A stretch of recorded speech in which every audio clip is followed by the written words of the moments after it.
But wait, Jared Goff can't win in bad conditions. Oh, Jared Goff in the cold and rain. Shut up. Your Kansas City Chiefs are chasing immortality while the Buccaneers are coming to Arrowhead trying to find buried treasure. 3 sacks in a big day from Bajan. The Locked On Podcast Network presents the NFL Big 3 in 30.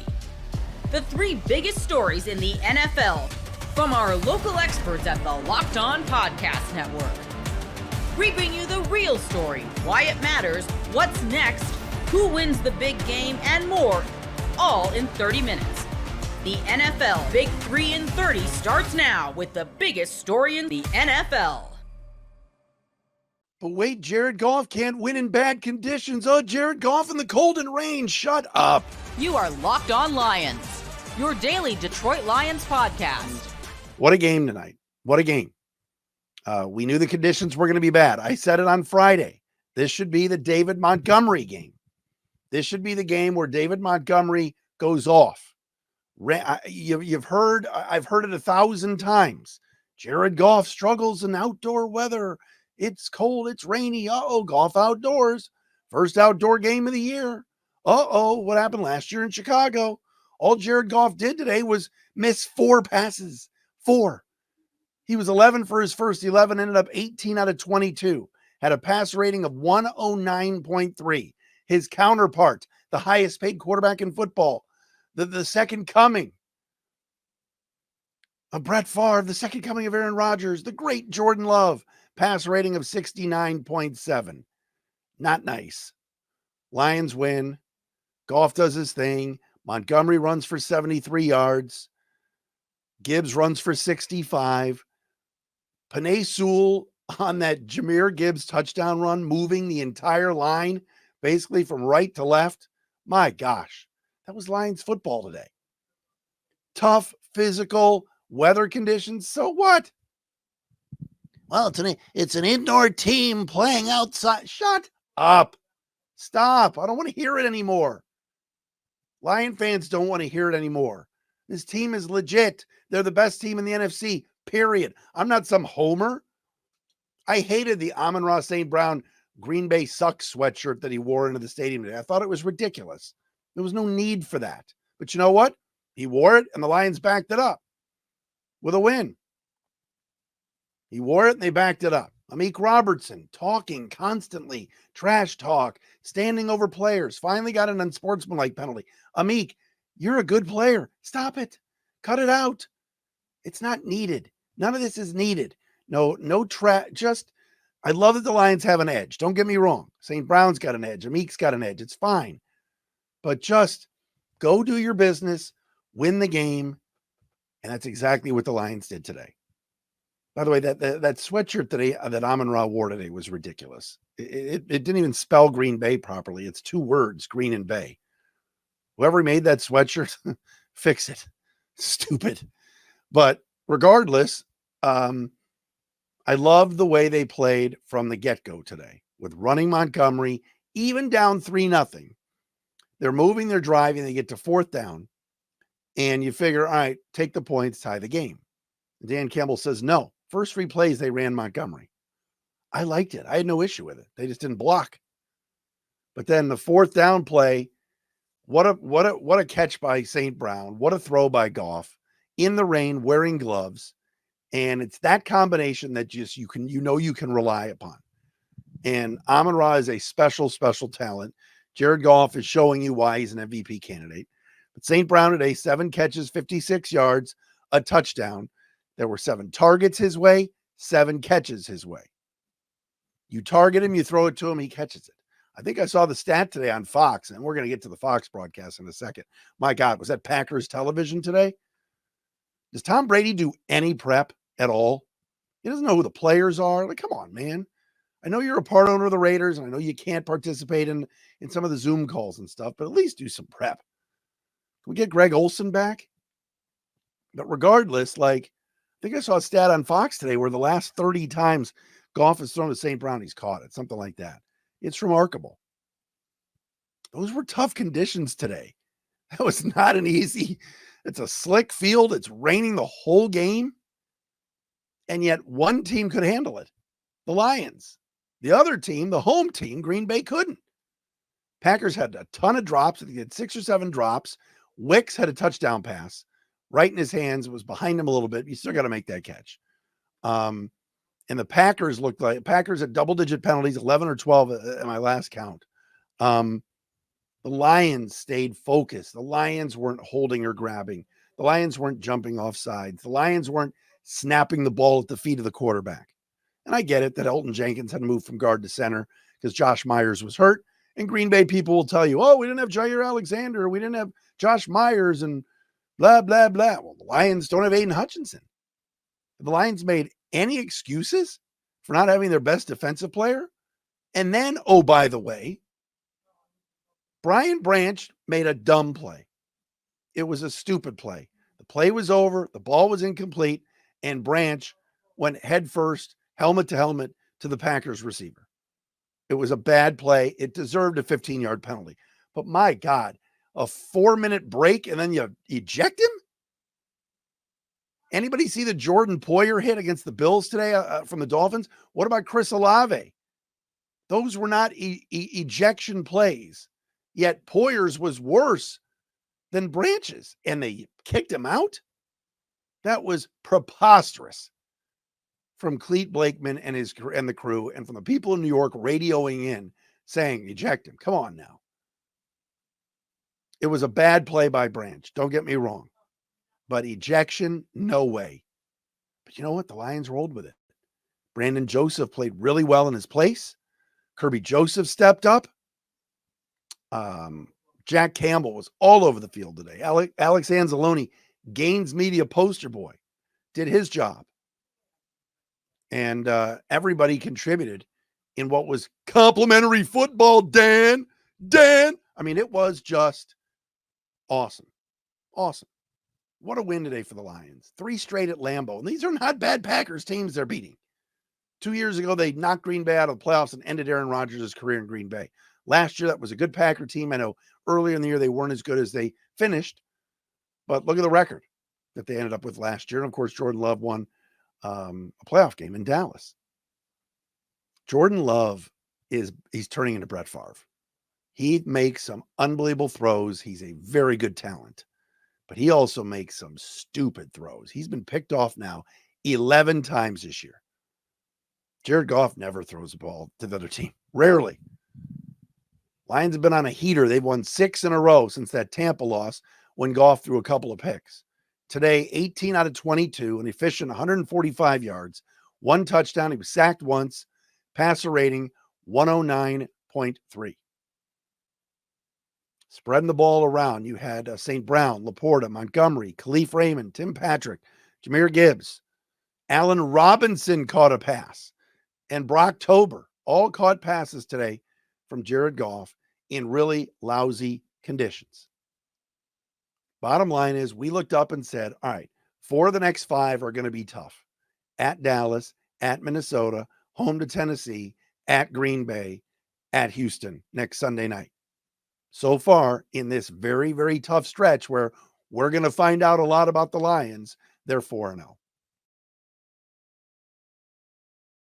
Get ready to tackle the NFL action with FanDuel, America's #1 sportsbook, because right now new customers can bet $5 and get $150 in bonus bets if you win. The FanDuel Sportsbook app gives you everything you need to place live bets on the NFL all in one place. So when you get a hunch in the middle of the game, you can check out the latest stats, view live play-by-play, and so much more on the same page where you place your bets.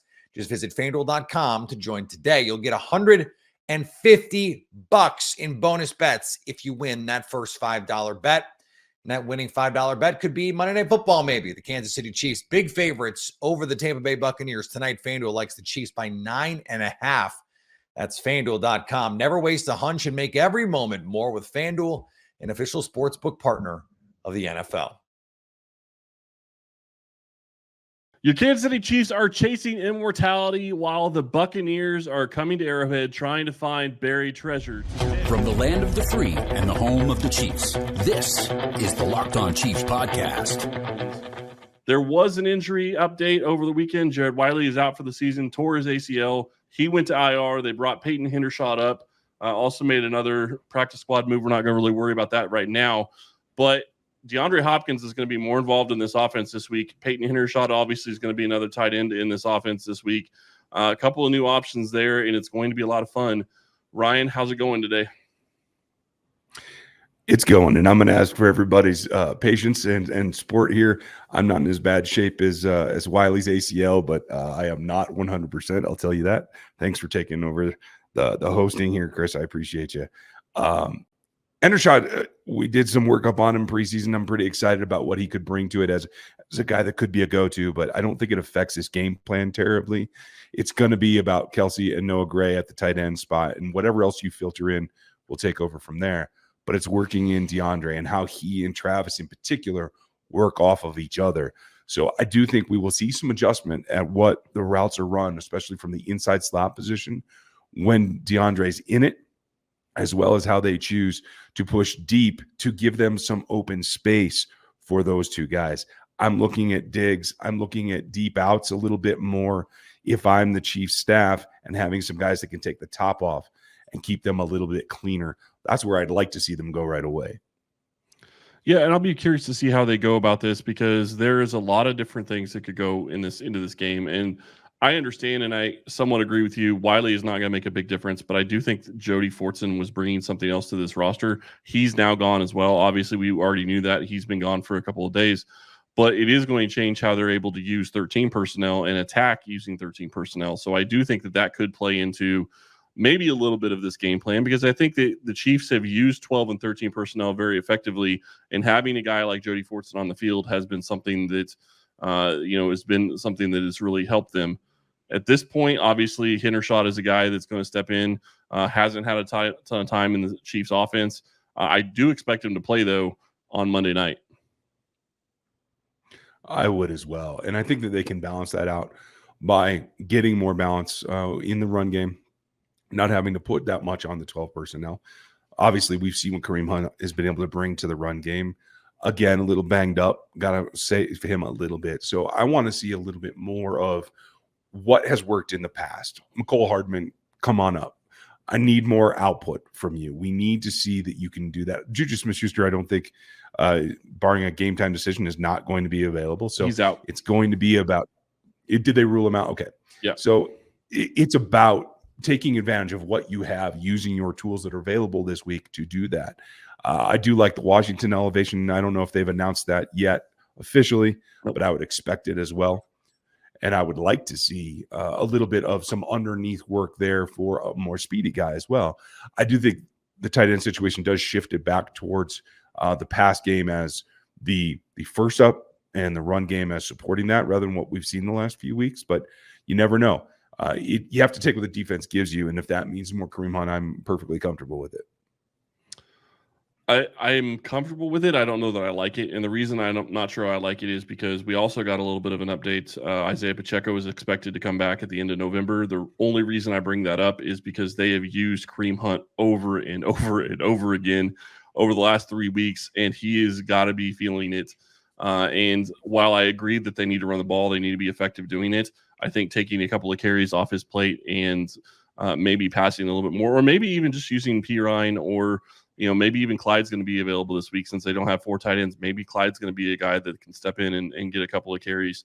I do think that they're going to need to do something a little bit different and take a little bit off Kareem's plate, mainly because you have to get to a point where you can keep Kareem healthy enough to where Pacheco can come back probably that last week of November against the Raiders would be my guess on that Friday game, and you can have a 1-2 punch.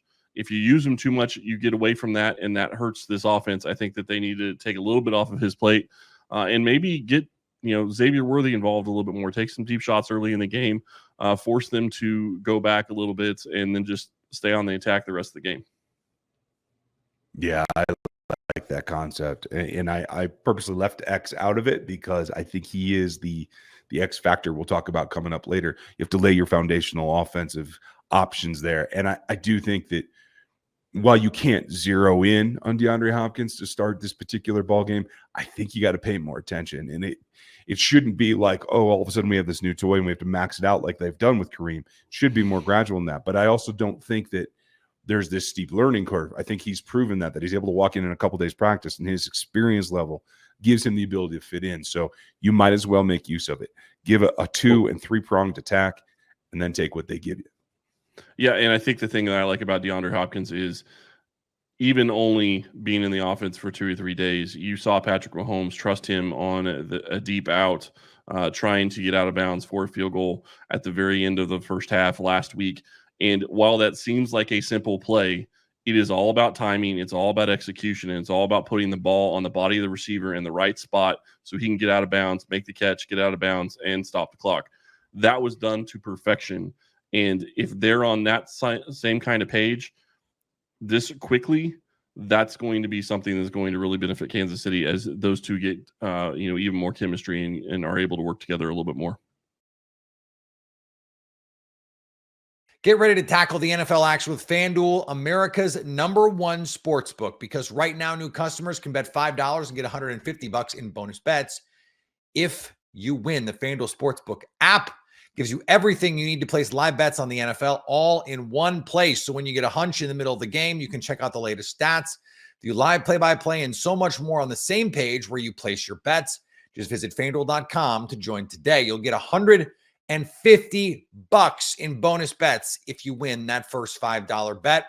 And that winning $5 bet could be Monday Night Football, maybe. The Kansas City Chiefs, big favorites over the Tampa Bay Buccaneers tonight. FanDuel likes the Chiefs by 9.5.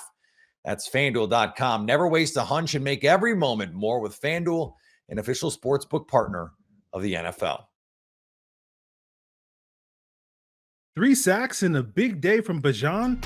You are Locked On Falcons, your daily Atlanta Falcons podcast. Today, the Atlanta Falcons moved to 6-3 with a 27-21 win over the Dallas Cowboys. You know, the Falcons were, despite being in control of this game for most of the game, the Falcons had to make it very dramatic. We weren't getting flashbacks at the end with the Cowboys potentially recovering an onside that could have allowed them to tie the game. No, that's never happened before. I wasn't sitting here going like, are you serious, Falcons? But it was a great day for the Falcons, a complete win for the Falcons. You saw it in all 3 phases: offense, defense, special teams. You saw critical plays there. Again, not perfect game for the Falcons. As I said, they always got to try to maximize the drama in the fourth quarter. I think they just do it on purpose. But let's talk about, the sort of complete performance from this team by talking about the defense. 3 sacks from Arnold Ebiketie, Grady Jarrett, and Caden Ellis today. 8 quarterback hits today, which basically almost matches their combined total over the last 3 games, which of 9 quarterback hits.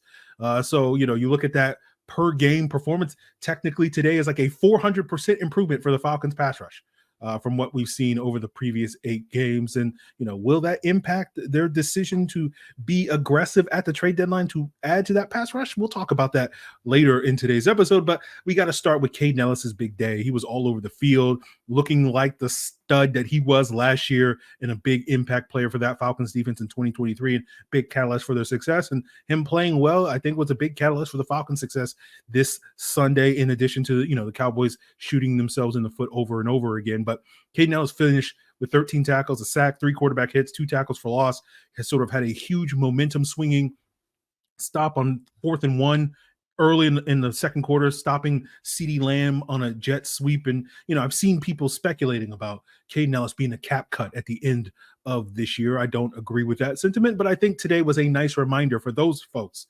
that were ready to push Caden Ellis out the door, that this guy is still a valuable playmaker. And of course, it's wild to be looking to move on from Caden Ellis, where, he's, I think, on pace to have his most productive year in his NFL career from a pressure standpoint this season.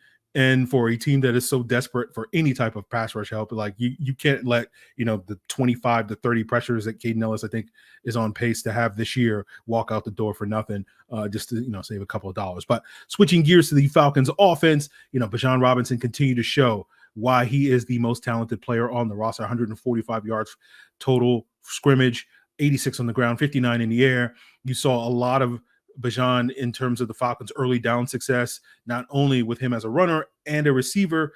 You looked it up. He had a 62% success rate on his carries on first down in this game. For those of you not familiar with success rate, as a runner, basically anything above 45% is very good. 62% is basically elite. 75% success rate as a receiver when targeted on first down, 117 combined yards, rushing and receiving on 17 first down touches.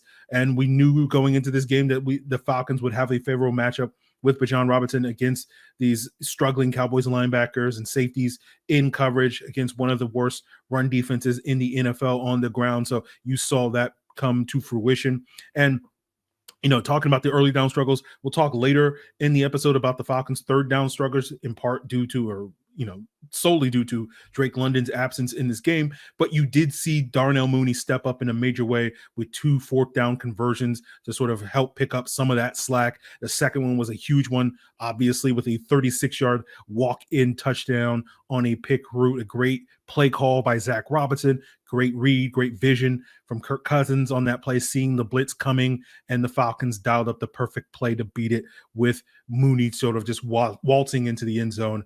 If only we could have got a true Deion Sanders high step from Darnell Mooney, it would have been incredible, and I would have been able to take back every negative thing I've said about Darnell Mooney for all of eternity if we had gotten that Deion high step on that particular play. But again, still Darnell Mooney leaving me disappointed. No, I'm kidding, guys.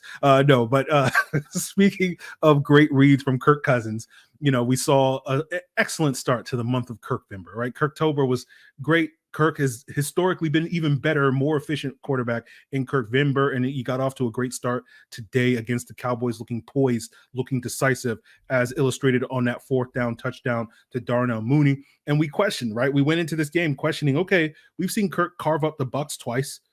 We haven't seen Kirk carve up really anybody else this year. So can we expect, the version of Kirk Cousins that plays against the Tampa Bay Bucs for the rest of the season? And today, at least today, we'll find out. We still got 8 more games left to play this year, but at least today, the answer was yes, right? And again, there's still going to be more challenges to come, better defenses than what Dallas's defense, presents later in the season. But hey, we'll cross that bridge when we get to it.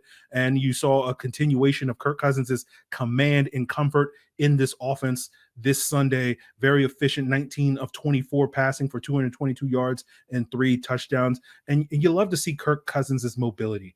For the first 8 weeks of the season or 7 weeks of the season, it was a 0 out of 10, right? And the last 2 weeks, it's been like a 2 out of 10. And man, that's an incredible achievement for Kirk Cousins at this point. You saw the big run last week at the end of the Bucs game, a critical sort of 13-yard run on a 2nd and 14 to sort of help the Falcons extend a late game drive. And you saw the sort of more subtle pocket movement today, right? No big scrambles or anything like that, especially on that 29-yard pass to Bijan Robinson at the start of the fourth quarter. There were bodies around Kirk's legs. You saw the subtle movement in the pocket to avoid those bodies. Hit Bijan. Bijan made a great adjustment on his route, beating Eric Kendricks, again, getting that sort of mismatch on those Cowboys linebackers. And that big play right there, was able to set up the final score of this game, which wound up being a Tyler Algier rushing touchdown from, I believe, 6 yards out. And shout out to the offensive line for clearing the way for Algier to finish off that drive. Caleb McGarry, Charlie Warner had some big blocks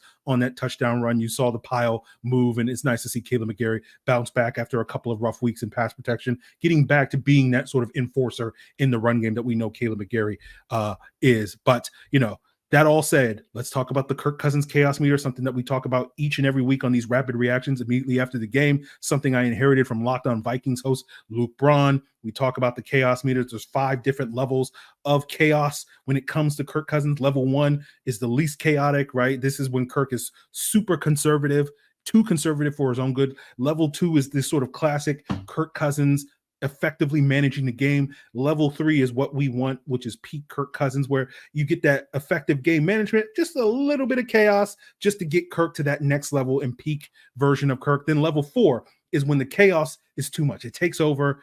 We've seen a couple of games like that from Kirk. And then level 5 is something that I've added, borrowing from Luke Braun of Locked On Vikings, which is Kirk.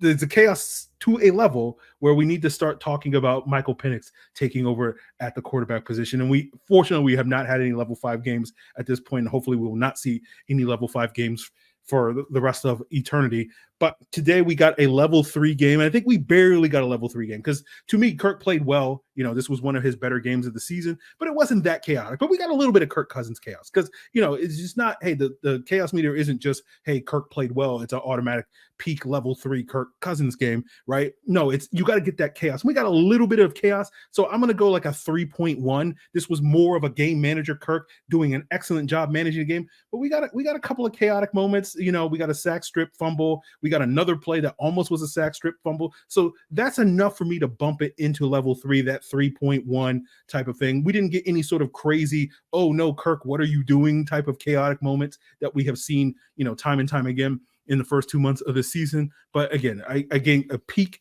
Kirk Cousins just barely across it. Like it pushed it from a 2.9 to a 3.1 with a couple of those chaotic moments in that. So a great day for Kirk, great day for the offense, great day for the defense. Special teams, you got another big stop on a fake punt in this game, even though the rest of special teams in terms of coverage and whatnot wasn't perfect in this game. But overall, a complete performance from the Falcons, their most complete performance of the season. Not the best game offensively, probably not the best game defensively we've seen from this team, and probably not the best game special teams, but in terms of all three of those phases, looking, having some of their better days and all of those coming on the same day, which we haven't seen. Usually it's the defense looks really great and the offense looks terrible, like we saw earlier this season against the Saints, or what has been more consistently the case this year. The offense looks great and the defense looks but we got to see good versions or great versions of all both the offense and defense this week. So a complete performance for the Falcons.